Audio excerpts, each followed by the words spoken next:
굿모닝 마켓입니다. 금리 인하 시그널이 여기저기서 나오고 있습니다. 뜨거웠던 고용시장까지 둔화될 조짐을 보였는데요.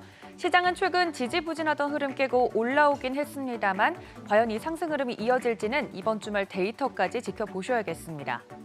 간밤 3대 지수는 그 폭이 크진 않았습니다만 모처럼 모두 올라줬습니다. 다우지수가 0.36%, S&P 500이 0.15% 올라줬고 나스닥도 0.17% 상승했습니다.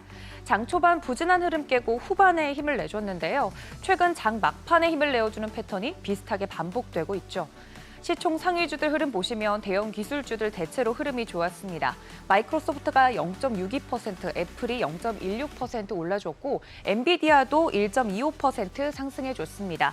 하지만 반도체주들 안에서 이날 엔비디아와 브로드컴 제외하고는 대체로 하락세 보였습니다. 구글과 아마존도 각각 강세 보였습니다. 6위부터 10위도 보시면 메타가 0.10% 약세 보였고 반면 일라이릴리는 0.16% 강보합권에서 마감했습니다. 참고로 테슬라는 0.86% 하락했는데 5월 중국 차량 판매 대수가 4월에 비해서 감소했다는 소식에 영향을 받은 것으로 보입니다. 경기 사이클에 큰 영향을 받지 않는 필수 소비재, 그리고 리츠, 헬스케어 순으로 흐름이 좋았고 원자재와 에너지 섹터가 부진했습니다. 이번 주 키워드 고용이죠. 변동성을 키울 촉매제를 찾고 있는 시점에서 고용 시장이 점차 둔화하는 시그널이 나왔습니다. 미국의 4월 구인 건수가 3년 만에 가장 낮은 수준으로 떨어졌는데요. 구인이직 보고서 졸지에 따르면 지난 4월 구인 건수 805만 9천 건으로 전월 대비 29만 6천 건 줄었습니다.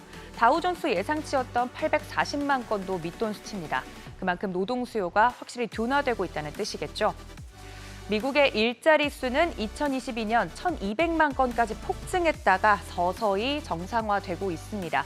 코로나19 사태 이후 그 전에 비해 2배 이상으로 비정상적으로 뛰었다가 이제서야 정상적으로 되돌아가는 모양인데요. 앞으로 일자리 수는 2019년 수치였던 700만 개 안팎으로 줄어들 것으로 예상하고 있습니다. 특히 파월 의장이 주시하는 미국 고용지표 중 하나인 구인 배율, 코로나19 이전으로 거의 다 돌아왔습니다.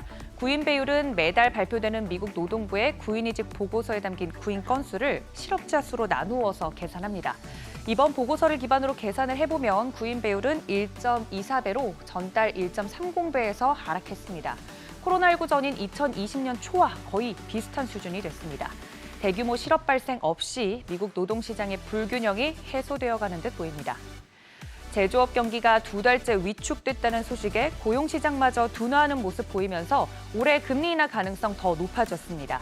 9월 연준이 기준금리 낮출 확률 65% 이상으로 반영하고 있고 12월에 한 번 더 인할 확률도 58%까지 올라왔습니다.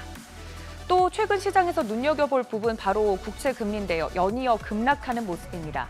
벤치마크 역할하고 있는 10년물 국채금리 4.3%대, 2년물도 4.7%대로 떨어졌습니다.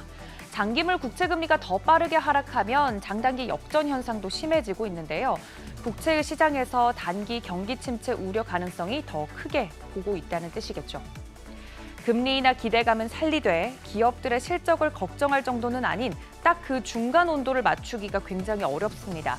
전문가들은 연준이 인플레이션에만 집중하느라 경제 악화를 놓치고 있다는 증거가 늘어나고 있다고 경고하고 있기도 합니다.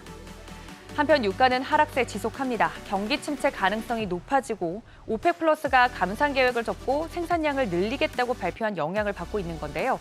WTI 배럴당 73달러 선에, 브렌트유는 배럴당 77달러 선에 80달러 선 깨고 역시나 마감했습니다. 정말 금리를 인하할 수 있을 정도로 노동시장이 충분히 둔화되는지 이번 주말 발표되는 5월 고용보고서 주목해 보셔야겠습니다. 굿모닝 마켓이었습니다.